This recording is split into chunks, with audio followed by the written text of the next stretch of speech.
Hello and welcome. Thank you for joining us for COVID-19, the contested ethics of a vaccine. Today is October 27th, 2020. My name is Gabriela Gerhardt. I work for the Morgridge Institute for Research, and I will be moderating the session today. The Morgridge Institute for Research is an independent biomedical institute in Madison, Wisconsin. We work in partnership with the University of Wisconsin-Madison. Our scientists recognize that a fundamental understanding of human biology will drive the next big advances in human health. And this cutting-edge, discovery-driven research can raise particularly challenging ethical, legal, and social questions. And from the start, the Morgridge Institute chose to establish a bioethics program led by one of today's speakers, Pilar Ossorio, to help researchers explore emerging ethical issues related to their work. And bioethics, one way to define it, is an interdisciplinary field that analyzes how human values and ideas about fairness, respect, benefit, and harm shape the practices, institutions, and social impacts of science. And now the world is watching as scientists develop a COVID-19 vaccine on an unprecedented timeline. And that fast process presents a variety of ethical issues.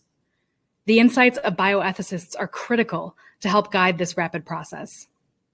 And I go ahead and invite our speakers to join me on screen. And I'm joined today by Pilar Ossorio of the Morgridge Institute for Research and the University of Wisconsin-Madison. And then also her bioethics colleagues, Jonathan Kimmelman of McGill University. Go ahead and give a wave. And Seema Shah of Northwestern University and Lurie Children's Hospital. They will share about the ongoing conversations in the bioethics community around this vaccine development. The format today will be 3 lectures, 1 by each speaker. Afterward, we will all come together for a question and answer session. We plan to wrap up by 5 p.m. Please take a look at the chat section on the right side of your screen. Feel free to ask questions as we go by writing them in the chat and marking them as questions. We will choose some of these questions to answer during the Q&A. Please note that all of these lectures were pre-recorded, and the speakers may participate in the chat a little bit with links or some additional information. So first up is Jonathan Kimmelman. Dr. Kimmelman is the Director of Biomedical Ethics at McGill University in Montreal, Canada. He holds a PhD in molecular biophysics and biochemistry from Yale University. His research focuses on the ethical, social, and policy challenges in testing novel medical technologies in human beings. His talk today is titled Success, Timelines, and Challenges for SARS-CoV-2 Vaccine Development. Hold on a moment while we get started. Thank you so much for the invitation. So a lot of us are wondering, when is a coronavirus vaccine going to be available for the public? And those of us who have been following current events have seen a number of estimates in various news reports. President Trump has claimed that we would have a vaccine available by mid-October. That's not looking very likely today. We've also heard Tony Fauci express cautious optimism about a vaccine being available by early 2021. What does that even mean, cautious optimism? And finally, we've also heard experts, for example, at the CDC, projecting a timeline more like June 2021.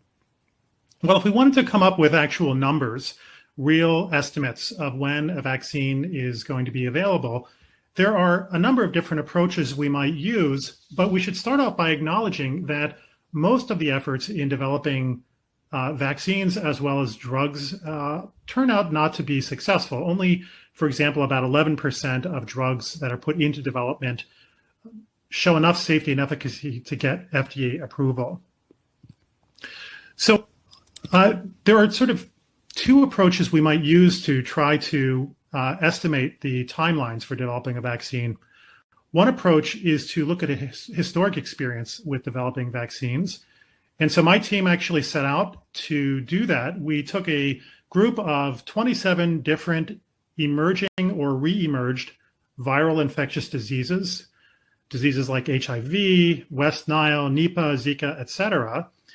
And we wanted to see what fraction of vaccine development efforts for these different viral infections ultimately resulted in a vaccine that was safe and effective enough to get an FDA approval? And for those ones that were successful, what was the average timeline for successful development?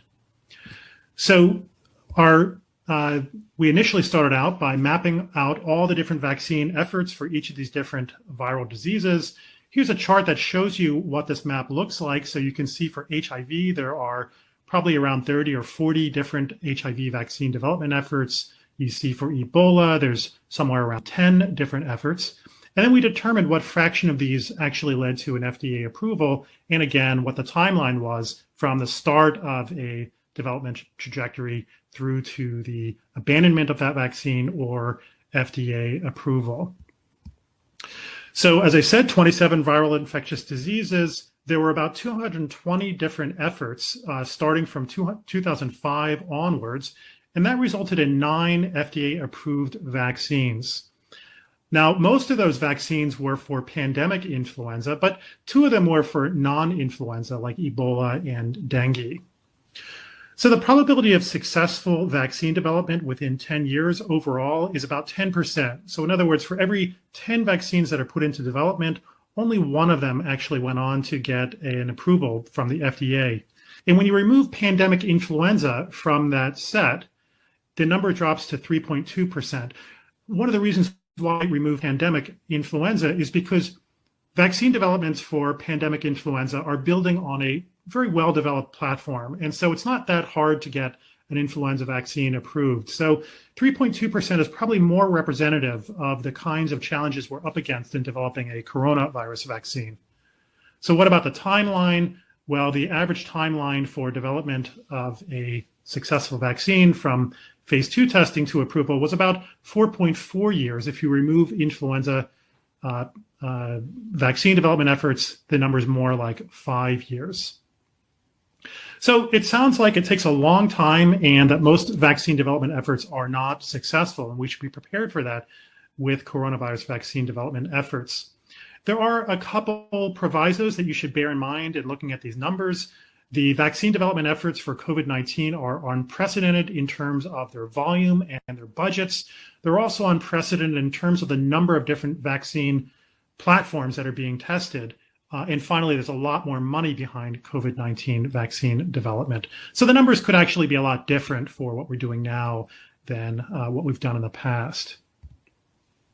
Now, there's another way to try to estimate the probability of success, and that is to go to a group of experts and to pool their expert opinion about when vaccines will be available.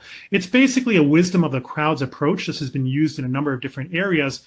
And here the simple idea is that different people who are looking at different aspects of the problem all have different insights, and the bias of individuals who are overly optimistic is often sort of offset by the bias that people who are very pessimistic would have. And so that leads to often a reasonably accurate estimate for a problem that you can't model. So we went to 28 different experts in vaccinology. These were mostly Canadian experts. And we asked them 3 questions about the timelines for vaccine development. The first question we asked was, when will the first large field study of a vaccine be announced in terms of the results? And so the best guess, the best estimate, aggregated estimate, is somewhere in the order of March 2021, although it could happen as soon as, let's say, late December, and it could happen as late as July of 2021. The next question we asked was, when will the first vaccine be available for use in populations that are at risk, like healthcare workers? And there, the best estimate was somewhere around March of 2021, although it could be as late as January of 2022. And finally, we asked, when will a vaccine be available to members of the American or the Canadian public? And here, the best estimate was October of 2021, although it could be as soon as June of 2021 and as late as July of 2022. Now, we asked 2 other questions about potential setbacks in development. The first question we asked is, what's the probability that once a vaccine gets approved, that the FDA puts a warning label because of some on the approved vaccine, because of some safety issue that is uncovered after the vaccine has been approved. And experts generally estimated that the odds were about 30% that there'll be some kind of safety issue that's discovered once the vaccine is approved. We also asked them what's the probability that the very first clinical trial that announces results, it produces a negative outcome, that is that the vaccine is not effective, and that estimate is around 40%.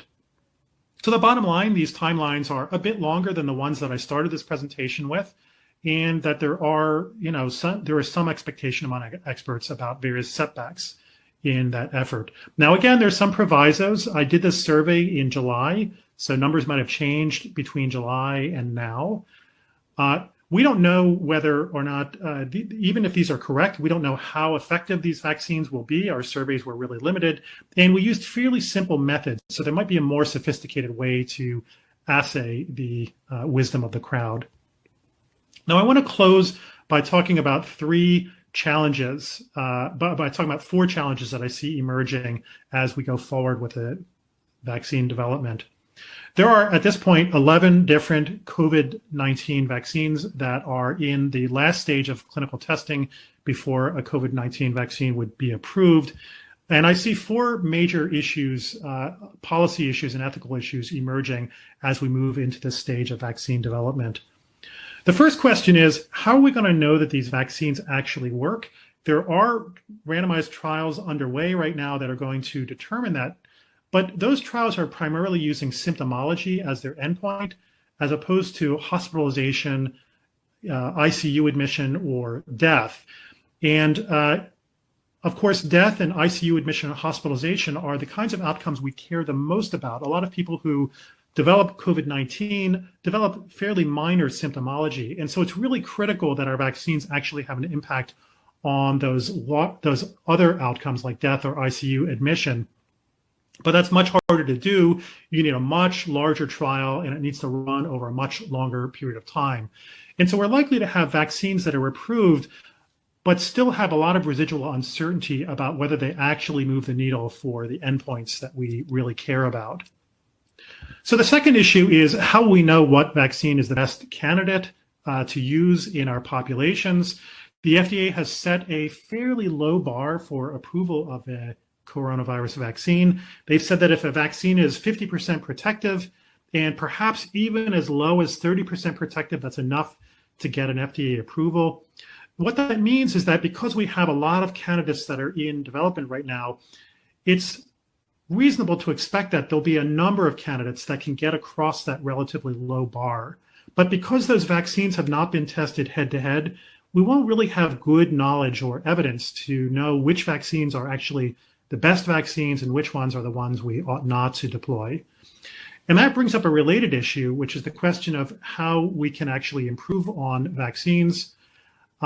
We might have a first-generation vaccines, but we might want to have vaccines that are even more effective and even safer, these second-generation vaccines.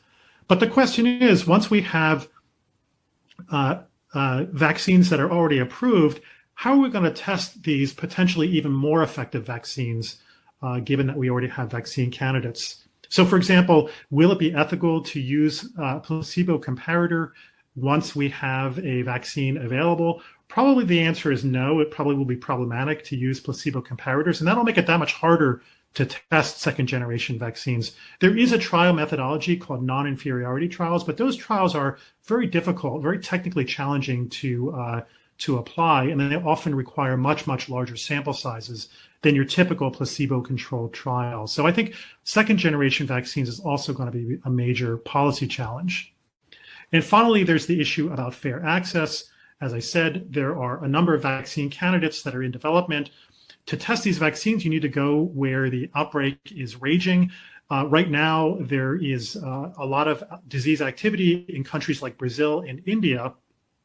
It would only be ethical to enroll patients in low and middle income countries if you are confident that the vaccines that are generated from those research efforts are actually going to be deployed and available in those disadvantaged populations. And so I think we're going to need to pay really careful attention to the ethics of the populations that we're enrolling as we try to validate these vaccines. I'll just close by thanking a number of individuals that are in my research lab that generated some of the data that I described here, as well as my collaborators at the bottom here at McGill, as well as at Carnegie Mellon. And finally, I want to thank my funders, CIHR and MI4. All right, thank you so much, Jonathan, for that. Next up, we're going to have Pilar Ossorio. Dr. Ossorio is an investigator and bioethics scholar in residence at the Morgridge Institute for Research and a professor of law and bioethics at the University of Wisconsin-Madison. She holds a PhD in microbiology and immunology from Stanford University and a JD from the University of California at Berkeley Law School. Her research focuses on scientific research ethics, including the regulatory and policy issues that arise when research moves from the laboratory to product development and therapeutic applications. Her talk today will focus on fair vaccine allocation and authorizing vaccines for marketing. Hold on a moment while we get started. Hello, everyone, and welcome. So today I'm going to talk about two topics.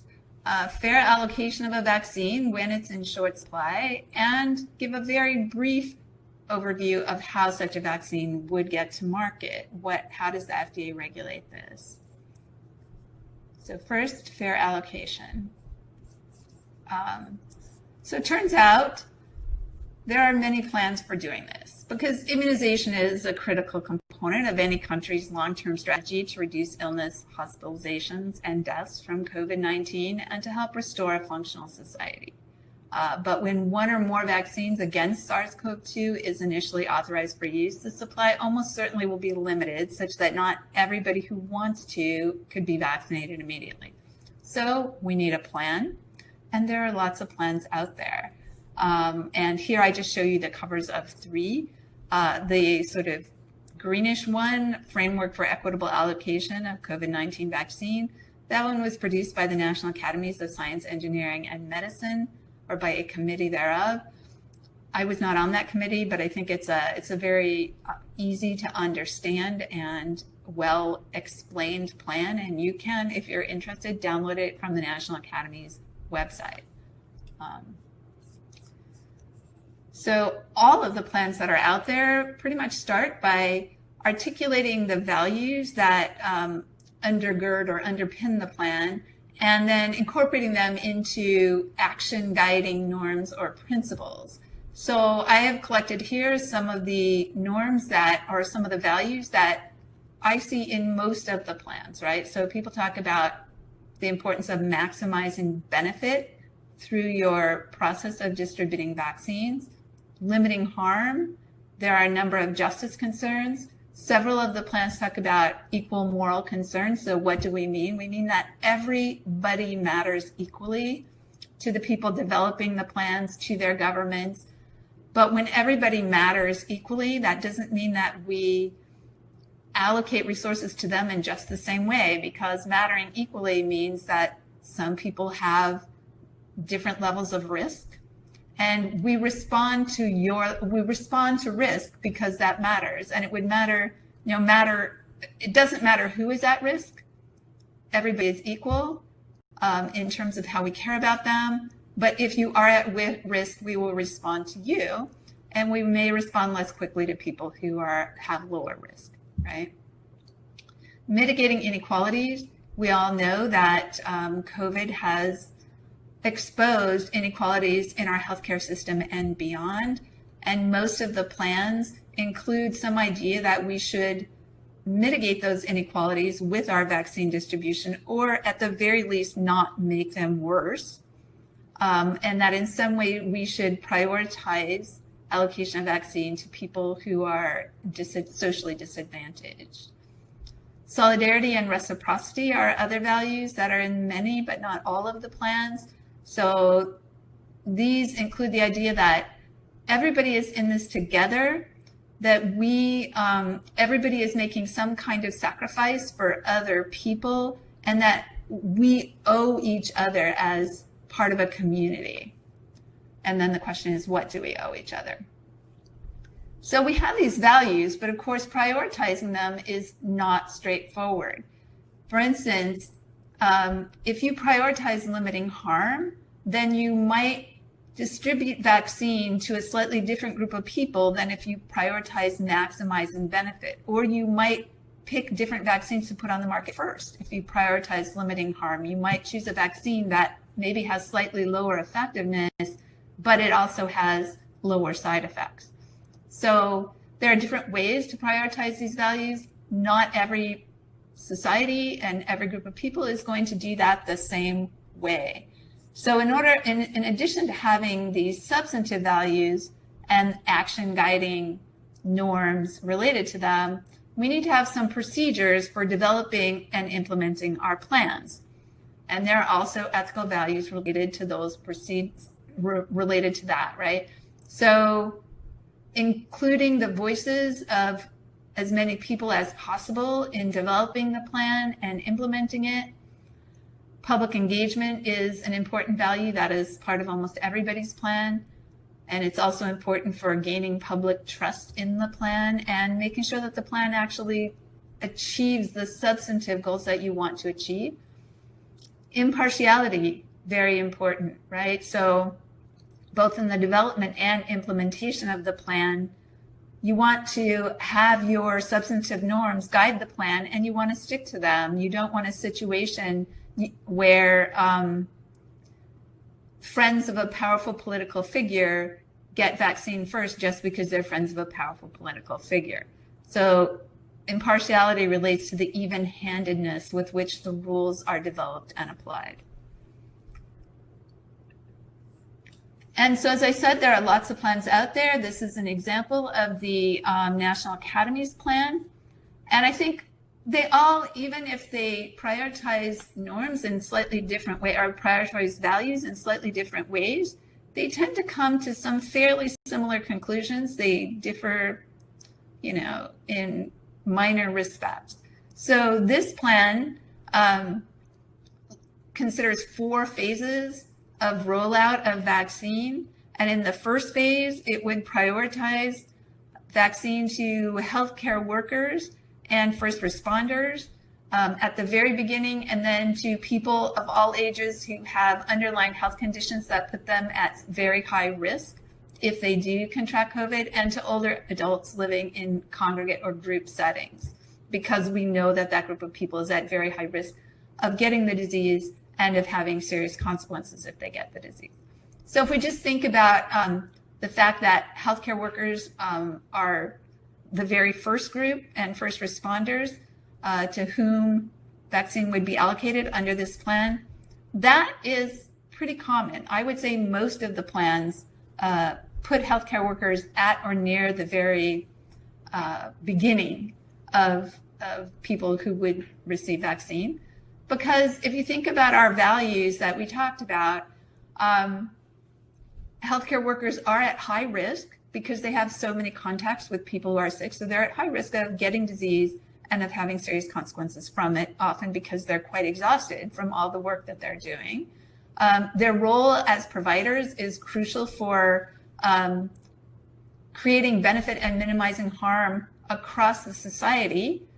And finally, because they're putting their safety and health at risk for the rest of us, they are taking even more risk for us than the average person. And so maybe we owe them something special back. So that relates to solidarity and reciprocity. So a lot of the values come into play here, and I think result in the fact that most plans put healthcare providers and first responders at the front of the line, so to speak. And this plan, in considering the justice issues, the way it does that is it talks about those issues being cross-cutting across all of the phases. And what it would do is allocate vaccine within each phase and each group by prioritizing the geographic areas that have been identified as having high levels of social vulnerability among the people living in those areas. All right, so this is just one plan. There are many. They are somewhat similar, but not identical. My concern with plans is that we don't only need to have the plan, we need to have plan A, plan B, and plan C, because I think about the old military adage that no plan survives first contact with the enemy. I think that will also be true of vaccine distribution plans. But it remains to be seen. What you should know is that there are a lot of people working on this. Each state has developed a plan and submitted that plan to the US government. The government is also developing plans. All right, I'm going to switch tracks here and talk about authorizing vaccines for marketing. So vaccine development always presents special scientific and ethical challenges. Demonstrating the safety and efficacy involves doing research with tens of thousands of people, many of whom get an experimental vaccine candidate. And vaccines are different because they're intended for use in far more people. A vaccine against SARS-CoV-2 could be given, in theory, to almost everybody in the world, right? So that's different from drugs. It means that if there are low probability but serious side effects for a vaccine, those side effects are going to materialize and somebody's going to experience them, because just statistically, because we give vaccines to so many people. So for that reason and others, safety is an even higher priority in vaccine development than in ordinary drug development. Another reason is because we give vaccines to healthy people. When we're developing drugs, we're usually targeting them to people who already have some disease or medical condition. Something is already going not so well for them, and the drug hopefully will improve their condition. But with vaccines, we're targeting them to healthy people with the hopes of preventing those people from getting sick. But when you put a medicine or a vaccine into healthy people, you really have to be careful not to make them sick or make them more susceptible by doing that. Also, research participants in vaccine studies take on risk for the public good more so than people in drug studies, exactly because they're healthy people all the way through the whole process of the vaccine research. So there is a standard process for licensing vaccines that requires a lot of evidence of safety and efficacy. The average time span is about 10 years to get a vaccine to market. The fastest previous one, I believe, was 4 years. So we're moving very quickly here. And we have legal mechanisms to do that. And to get a vaccine on the market, the FDA is not going to use, almost certainly not going to use, the ordinary licensing process, but instead will use what's called an emergency use authorization. So the law allows the FDA to authorize a product for marketing, even though it's not licensed. It hasn't met the safety and effectiveness standards required for licensing, but because it is designed to prevent a serious or life-threatening disease, and there's a declared public health emergency. So I'm not going to walk through this slide, but the criteria for authorization are different from the criteria for licensing. The FDA has acknowledged in guidance that those criteria mean that there will be less evidence of the effectiveness than usual. And that's because the criteria just require that the vaccine may be effective, whereas usually we require substantial evidence that something is effective. In terms of risk benefit, the known and potential benefits need to outweigh the known and potential risks. So again, a lot less can be known about the risks when we grant an emergency use authorization compared to granting a license. And emergency use authorization can only be used when there's no licensed alternative, which in the case of a vaccine for SARS-CoV-2, there is not a licensed alternative. Emergency use authorization ends if the emergency ends, or if the product gathers enough additional evidence that it can, if the manufacturers gather enough additional evidence that the product could actually be licensed, which is the hope here.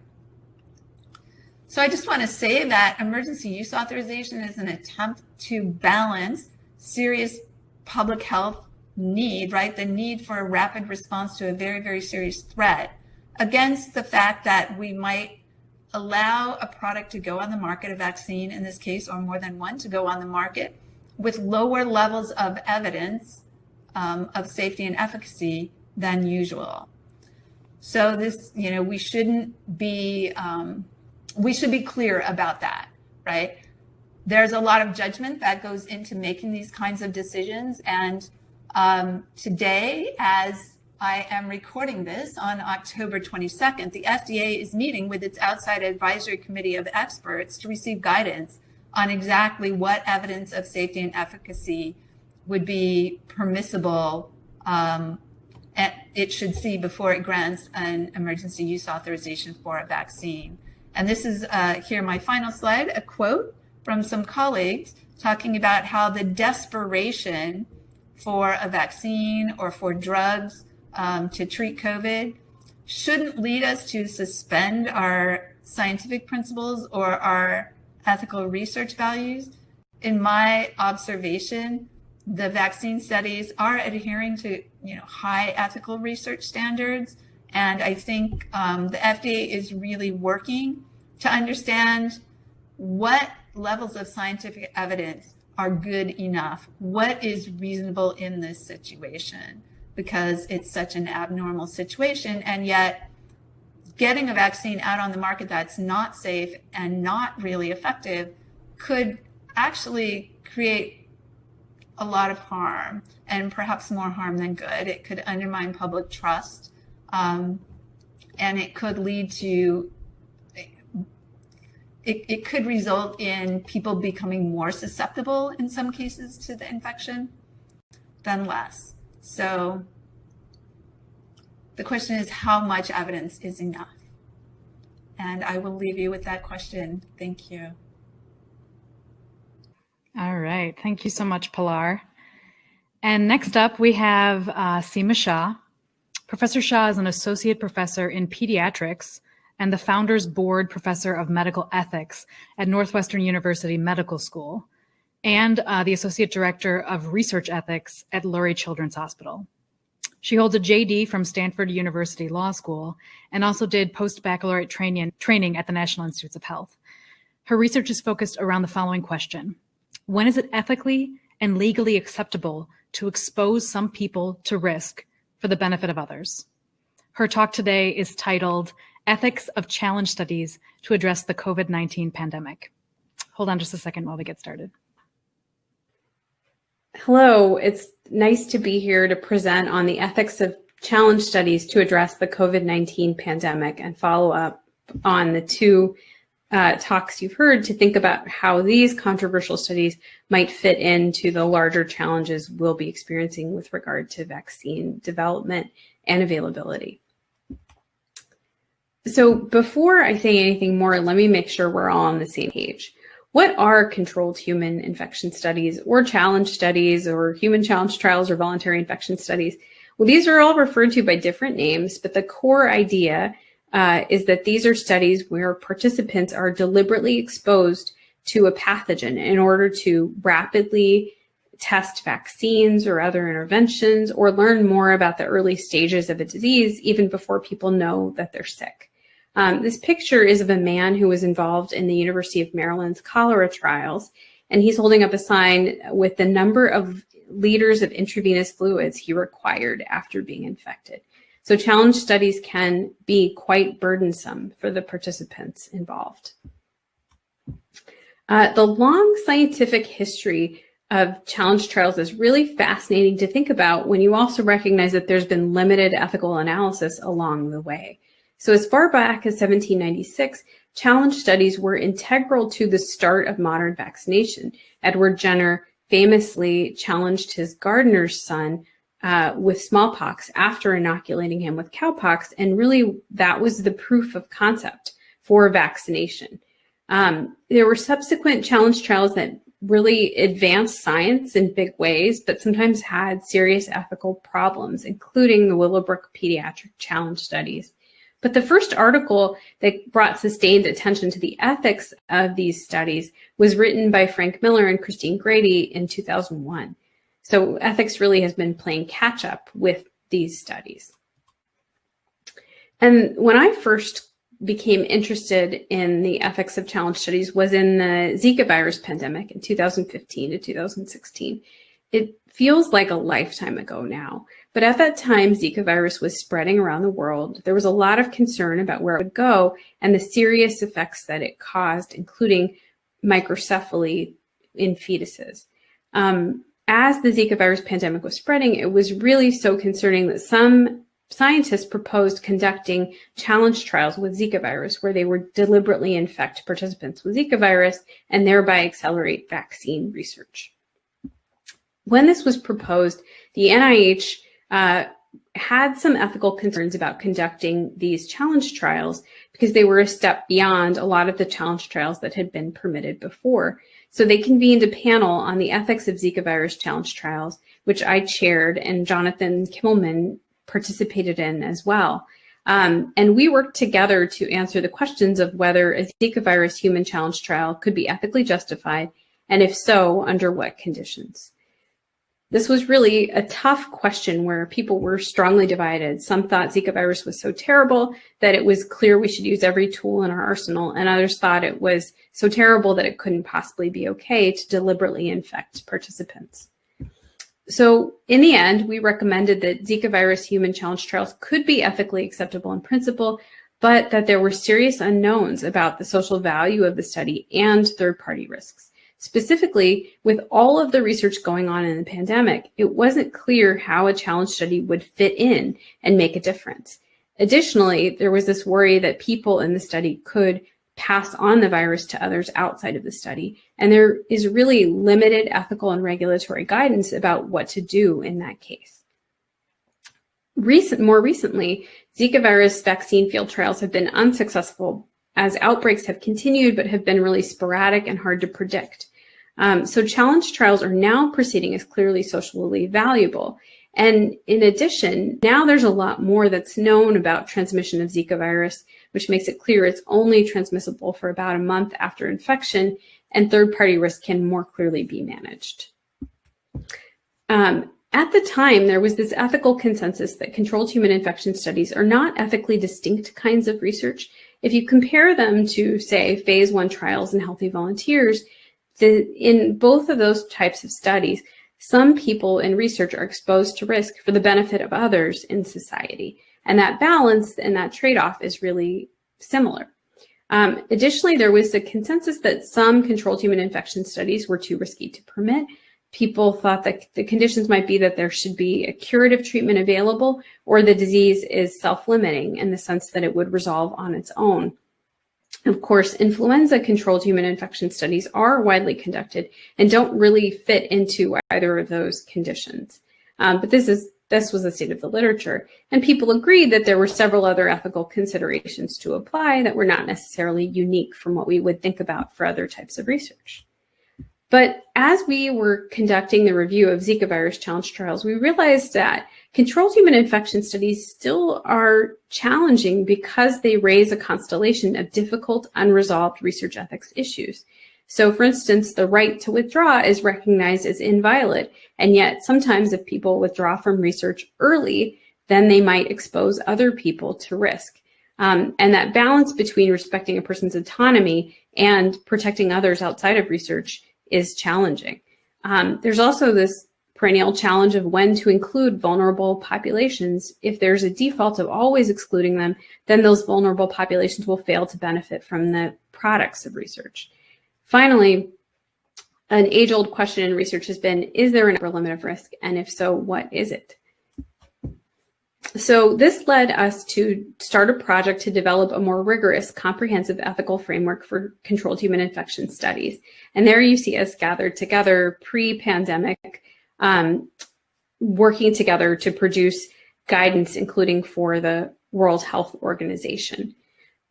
And then the COVID-19 pandemic hit, which really affected so many of us all around the globe in such profound ways. That it brought renewed attention to the use of controlled human infection studies to speed up availability of a vaccine or otherwise provide us with information we need about the disease. And what's happened now is that there are public plans for controlled human infection studies. The NIH has started developing strains for SARS-CoV-2, or the virus that causes COVID-19, challenge trials in case they're needed. But Tony Fauci has indicated that this is not even a plan B. This is a plan C or a plan D if the other backups to vaccine trials don't work. However, the UK government and Oxford researchers have announced their plan to launch a challenge model in fall, and their goal is to complement their phase 3 trials with the data they learned from these studies.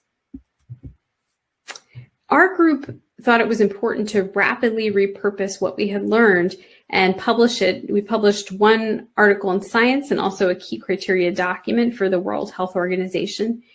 We also have a forthcoming special issue in the journal Bioethics. And this is the ethical framework that we came up with for controlled human infection studies. I won't talk about most of these issues, but I would invite you to read the papers, and you're certainly feel free to ask me any questions you have about them. But what I want to focus on here is the question of the justification of using challenge studies for COVID-19. So is there sufficient social value, and is the risk-benefit profile reasonable? With regard to social value, this is the magnitude, distribution, and likelihood of health benefits coming from research for populations. And while the usual assessment of social value is often a little bit ad hoc, we thought it's really important that for higher risk and potentially controversial challenge trials, we have to be more rigorous and be able to delineate a path from these studies to the health benefits they could produce. So there are different potential paths to social value for vaccine testing. The first idea was that maybe these studies could just replace the last phase of vaccine efficacy testing. And although this was an interesting idea, challenge studies take a long time to launch, and they produce knowledge that is confined to the 15 or 150 people who are involved in the studies, who may not be that diverse. So this leads to two problems. First, that regulators may not be willing to rely on these limited data to say a vaccine could be given to everyone in the country. And the second is that if vaccine trials were able to move faster than challenge studies, then they wouldn't necessarily be able to serve this role. And that's what's happened. As you see from this New York Times coronavirus tracker, there are 11 studies in phase 3 vaccine testing. So this first idea didn't work, but there are other potential paths to social value, including identifying correlates of protection, learning more about transmission, and prioritizing vaccine candidates. And I think the last is the most promising because there are over 200 vaccine candidates. And if the first vaccine that is approved isn't perfect, if it's not safe enough or it doesn't work in all populations, then challenge trials could help quickly identify better second generation vaccines to get the vaccines out to the entire world. Additionally, the risk-benefit profile is also really important. And in general, we argue that risks and benefits to participants have to be identified, evaluated, minimized, and below some upper limit of risk. Now, with COVID-19, you could enroll young, healthy people at the lowest risk and monitor them closely. A rescue treatment may not be necessary if enough is known about minimizing risks. But what's hard is that there's still major uncertainty about COVID-19. The longer-term complications are not fully understood. Some occur even in young, healthy people who have mild infection. And there's no treatment that is proven to reliably avoid severe complications or death. Dexamethasone seems to reduce death, but it doesn't eliminate it. So what we did in our science paper was compare these risks to the already accepted risks in other areas, and we found that controlled human infection studies for COVID-19 are really pushing at the limits of what we accept. There are also risks to third parties, but they might actually be less concerning than with Zika virus controlled human infection studies because we know that people could be confined for about 3 weeks and research personnel could have personal protective equipment. So one final note about these studies is that it matters how these studies are conducted and whether they're conducted for public trust and engagement. If we think about the troubled history of drug trials in the past, this history can undermine future research. And it also may undermine people's willingness to take a COVID vaccine. There are studies have shown that about 60% of people are willing to take a vaccine that's produced for COVID-19, but the other 40% aren't sure or won't take it. And a challenge study that's so highly counterintuitive could undermine people's willingness to take vaccines, which is something that will be really important going forward. All right. Thank you, Seema. And let's go ahead and bring everyone back to answer some questions generated by the audience.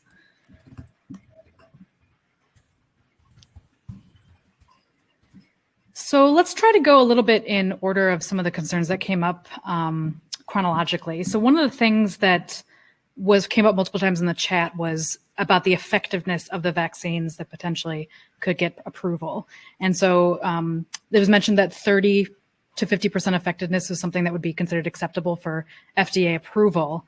So could you all speak to what, there was a lot of concern about that number and how low that seemed to people that are not familiar with this. So could you talk a little bit about how common those types of ranges of efficacy are and what the concerns are around that? Can you hear me? Yeah, okay.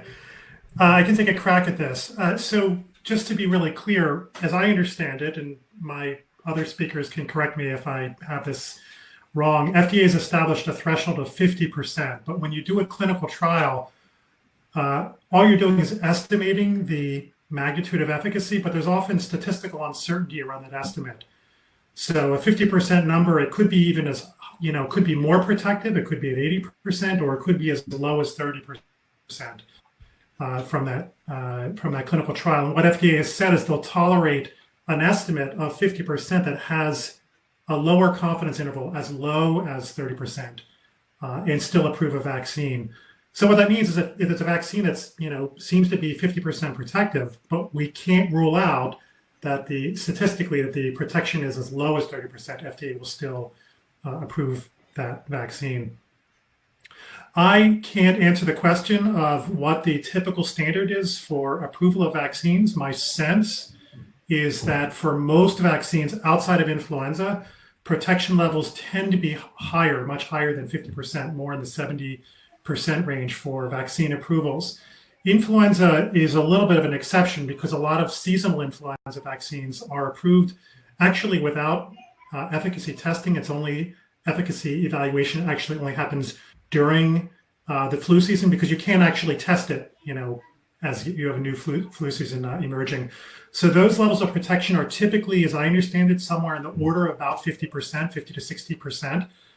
But there are some precedents of vaccines being approved on lower levels of protection. So as I said in the chat, I believe the malaria vaccine, the only malaria vaccine that has been approved by the FDA, confers a protection of somewhere on the order of 30%.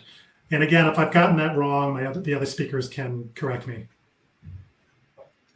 I think that's right. I just wanted to add, I think this leads to two challenges. One that Jonathan already mentioned, which is testing the next generation of vaccines may become pretty difficult. And a second issue is that it may mean that we still have to engage in public health measures even as the vaccine is rolled out. So masking and physical distancing will still be required if we have a vaccine that's at that lower bound. But we have to wait and see, and we just can't know at this point how effective the first vaccine out of the gate will be. If I could just put some of the other questions super quickly. Oh, also, yeah, go ahead. I think it's important for people to understand that when a vaccine gets approved, it doesn't mean the research process ends. We have to continue to evaluate that vaccine, both through clinical trials as well as through pharmacovigilance. And so there's going to need to be a lot of extra data collection to evaluate some of the uncertainties that I talked about in my talk that happen after approval. All right. Some of the other questions in the chat revolved around distribution and how that vaccine but the plans around distribution. So in the US and Canada, is there a national strategy being developed, or is it more of a state by state, province by province type of situation? While she's getting the microphone on, I can answer the Canadian. I can't exactly answer. So this is a little bit outside my area of expertise. I actually don't know what at what level, whether it's provincial or federal. I imagine there's some kind of coordination issue going on, and I'm sure Quebec is giving the federal government a hard time about it, and I just don't even follow. Looks like we're having some technical difficulties, but we'll let me move on to a different question. We'll come back to distribution when we can get Pilar to come back on audio. So there was a lot of concern about who gets the vaccine and prioritization. So children were a group that wasn't mentioned in trials, and so how are we able to distribute the vaccine when children aren't necessarily participating in these trials, or are they? And what does that look like as we move forward? So I can take a crack at that. So the trials have kind of sort of late in the game, people realize that it's important to include children in these trials. I don't think that when this started, given the relatively lower risk for children from COVID-19, they weren't prioritized initially, and then Operation Warp Speed and others had to recognize that there was a reason to consider when children should be enrolled. And the tricky part about that is that when children are exposed in research, they're exposed to risk. So depending on the benefit for them as a population, it's important to get that balance right, to expose them to risk when it will be, when it's clear that it's justified. As more data about COVID-19 has emerged, it is clear that children have disease burden that's on proportion to disease burden from the flu. And they also can have this multi-system inflammatory syndrome that occurs. So, and that combined with all of the indirect harms of keeping children out of school have really caused people to think maybe we should prioritize enrolling children in vaccines when there's enough safety information to do so. So Pfizer has now started enrolling children down to the age of 12, and a few other companies have indicated their plans to enroll children. I do think that right now we're in a situation where it's somewhat variable and it's not clear that people are getting it exactly right. Companies are kind of doing different things, but they are paying attention to this issue now. Let's move on to trust, building trust in communities, because I think that, there's a history of kind of ethical breaches with certain communities that are going to need the vaccine. So could you speak to how can we build trust in those communities? How can we make sure that the vaccine is distributed and people are willing to get the vaccine despite maybe a bad history? And then I guess there's also that intersecting issue of vaccine hesitancy, which is more common in the United States than it used to be. So if you could speak to that. Jonathan, did you want to start, or do you want me to take it first? Why don't you go first, Seema? I do think this is a problem, and what's really tricky is that there has been this history of clinical trials not being sufficiently trustworthy, of institutions not being sufficiently trustworthy, that a lot of people remember and carry forward to this day. So I do think the burden is on institutions to recognize that they need to be trustworthy. And we saw with some of the vaccine trials that were occurring that there was this need to pause enrollment in order to make sure there were more ethnic and racial minorities participating in those trials, so that the data it was clear that the data would apply to those groups.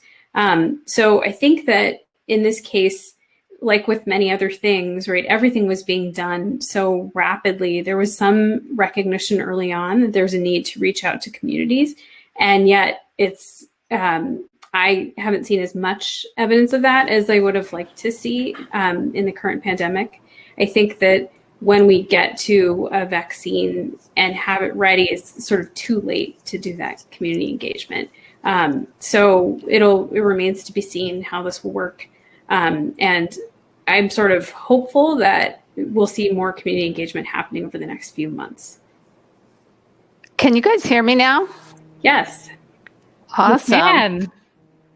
Yes. So Pilar, maybe you could comment. We were just talking a little bit about the building trust in communities and how complicated that is, especially with communities where there's been a breach in trust in the past. Let me just say, it's not just in the past, right? Part of the reason that some marginalized communities have a distrust in medicine, science, and healthcare is because people are treated poorly in their healthcare systems.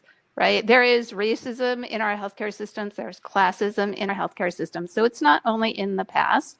And it is an enormous problem because those communities that are at high risk of exposure to COVID and of having bad outcomes from COVID also have reasons to distrust the system.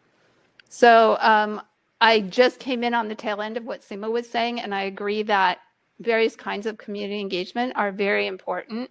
I also think it's very important, and we see this already, not to specifically target marginalized communities, but instead to have a broader kind of understanding of who is at risk, right? So target risk factors, for instance, or people who are, frontline workers. So to target vaccine in ways that it doesn't seem to specifically pick out marginalized communities.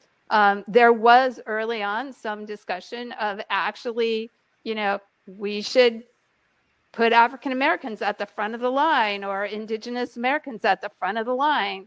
And I don't think that's a good idea, because that makes people think, well, you're just experimenting on us, even though the vaccine is authorized for use, right? It's so I think it's a better idea to actually to think about what puts people at risk and try and create sort of risk targeting based on actual life circumstances rather than specific marginalized communities. And circling back to distribution. So I wonder if you can comment on where we are in terms of distribution plans. And so the United States, do we have a countrywide strategy? Is it a state-by-state strategy? And then how do we integrate with the worldwide strategy, or how are we not integrating with the worldwide strategy? That's obviously very complicated right now. So could you all speak to that? Seema? Oh, I was hoping you would, Pilar, because you didn't have much of a chance to speak. So, of course, I think many of you probably know that the U.S. has opted out of the World Health Organization and other countries' efforts to join forces. So we are in this interesting moment in time where the fate of the election may actually tell us something about how much we might participate in some of these efforts to think about fair distribution around the world. So I think right now we are focused on this question of how do we achieve fair distribution within the United States.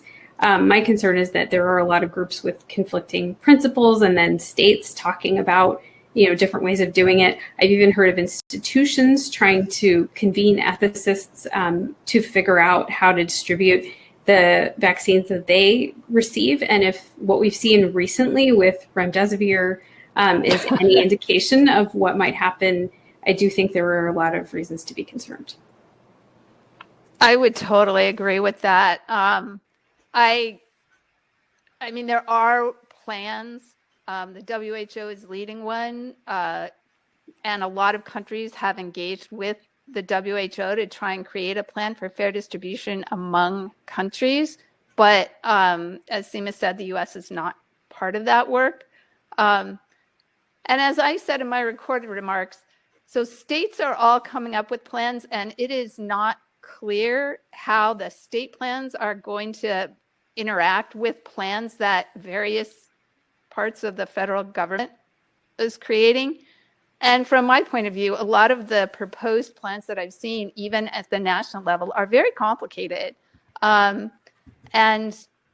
I honestly think that distribution is a huge challenge, and especially for the vaccines that we know of that are in, late stage trials that require very, very cold temperatures throughout the distribution chain.